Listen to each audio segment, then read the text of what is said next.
കോൺഗ്രസ് കൗൺസിലർമാർ ക്ഷമിക്കണം UDFന്റെ ജില്ലാ നേതൃത്വം അതല്ലെങ്കിൽ UDFന്റെ സംസ്ഥാന നേതൃത്വം പറയുകയാണെങ്കിൽ ഞങ്ങൾ രാജിവെക്കാം. ഇതാണ് ഈ പുളിക്കക്കണ്ടം കൗൺസിലർമാർക്കുള്ളത്. അതാണ് ശ്രീ ബിനു പുളിക്കക്കണ്ടം ഇവിടെ പറഞ്ഞത്. നിങ്ങളാകട്ടെ ഏതാണ്ട് 5 കൗൺസിലർമാരും പിന്നെ UDF വിമതരുമൊക്കെ ചേർന്ന് ഈ നഗരസഭാ ചെയർപേഴ്സണുള്ള വിശ്വാസം നഷ്ടപ്പെട്ടു എന്ന് കാണിച്ച് നേതൃത്വത്തെ സമീപിച്ച് നിങ്ങളുടെ ഒപ്പിട്ട കത്ത് നൽകിയതുമാണ്. പക്ഷെ അപ്പോഴും UDFന്റെ ജില്ലാ നേതൃത്വമോ സംസ്ഥാന നേതൃത്വമോ ഇവരോട് രാജിവെക്കാൻ ആവശ്യപ്പെടുന്നില്ല. എന്തുകൊണ്ടായിരിക്കാം അത്?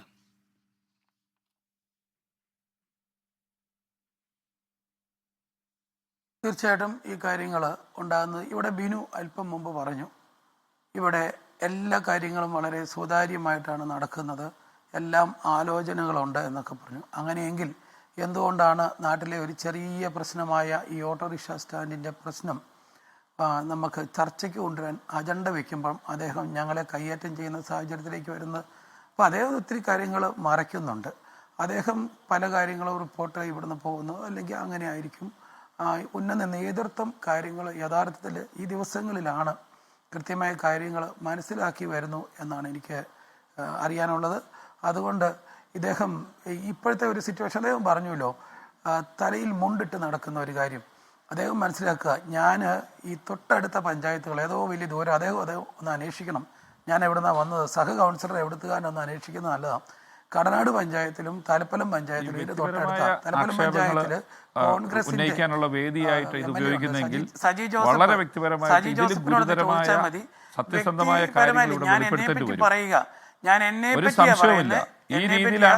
ഞാൻ തലേ ഞങ്ങൾ കൃഷിക്കാരൊക്കെയാണ്, തലേന്നല്ല ഞങ്ങൾ തലേ തോർത്തിട്ട് നടക്കാറുണ്ട് വെയിലൊക്കെ വരുമ്പോൾ. അല്ലാതെ പാലായിൽ വരാനുള്ള സാഹചര്യം ഒന്നുകൂടെ ഉള്ളൂ. കോൺഗ്രസിന്റെ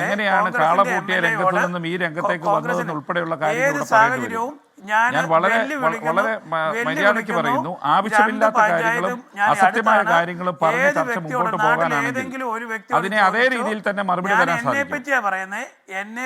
നാട്ടിലെ വ്യക്തികളല്ല, ഇവിടെ എല്ലാവർക്കും അറിയാവുന്ന കാര്യങ്ങൾ, താങ്കളുടെ കുടുംബ പശ്ചാത്തലം, താങ്കൾ എങ്ങനെ ഈ മേഖലയിലേക്ക് വന്നു, എല്ലാം എല്ലാവർക്കും അറിയാം. ദയവ് ചെയ്ത് വീണ്ടും ഞാൻ ആവർത്തിക്കുന്നു, കഴിഞ്ഞ 6 മാസക്കാലം ഒരുമിച്ചിരുന്നു എന്ന ആ ഒരു പരിഗണനയിൽ പറയുന്നു. ദയവ് ചെയ്ത് ആവശ്യമില്ലാത്ത കാര്യങ്ങൾ പറഞ്ഞ് വിഷയത്തിലേക്ക് ഇടയ്ക്ക് ഞാൻ സംസാരിച്ചിട്ടില്ല. ബിനുവിന്റെ തന്നെ പറയുന്നു, താങ്കളോട് ഇത് പറയുന്നു, താങ്കൾ ആവശ്യമില്ലാത്ത അസത്യമായ കാര്യങ്ങൾ, താങ്കളുടെ എല്ലാ കാര്യങ്ങളും ഇവിടെ വിളിച്ചു പറഞ്ഞാൽ താങ്കൾക്ക് അത് വളരെ ബുദ്ധിമുട്ടായിരിക്കും.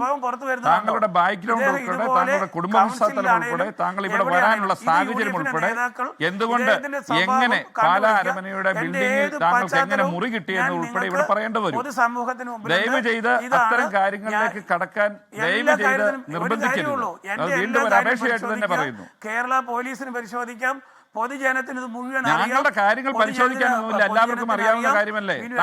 താങ്കൾക്ക് എങ്ങനെ അവിടെ ഒരു മുറി കിട്ടി, താങ്കൾ എങ്ങനെ പാലായിൽ വന്നു, എല്ലാവർക്കും പശ്ചാത്തലം എന്ത്, ഒരാളെ കൊണ്ട് പറയാം. ഞാൻ ഒന്നാം തരമായിട്ട് പാലാ മുനിസിപ്പാലിറ്റി എല്ലാ പശ്ചാത്തലവും അങ്ങനെ വേദി പറഞ്ഞു തരാൻ ഞാൻ ഒരുക്കുവാ. അങ്ങനെ ബിനു കൂടെ വെച്ചാൽ മതി. എന്റെ തലമുണ്ടല്ല. ചർച്ച നയിക്കുന്നവരൊരു കാര്യം മനസ്സിലാക്കണം, ഇത് വ്യക്തിപരമായ ആക്ഷേപം പറയാനുള്ള വേദിയാണോ രാഷ്ട്രീയ സംവാദത്തിനുള്ള വേദിയാണോ? കേട്ടോ, ഇത് വേണ്ട. ഞാൻ ഒരു മിനിറ്റ് ശ്രീ ബിജു മാത്യൂസ് ഒരു മിനിറ്റ്. ശ്രീ ബിനു പുളിക്കക്കണ്ടം.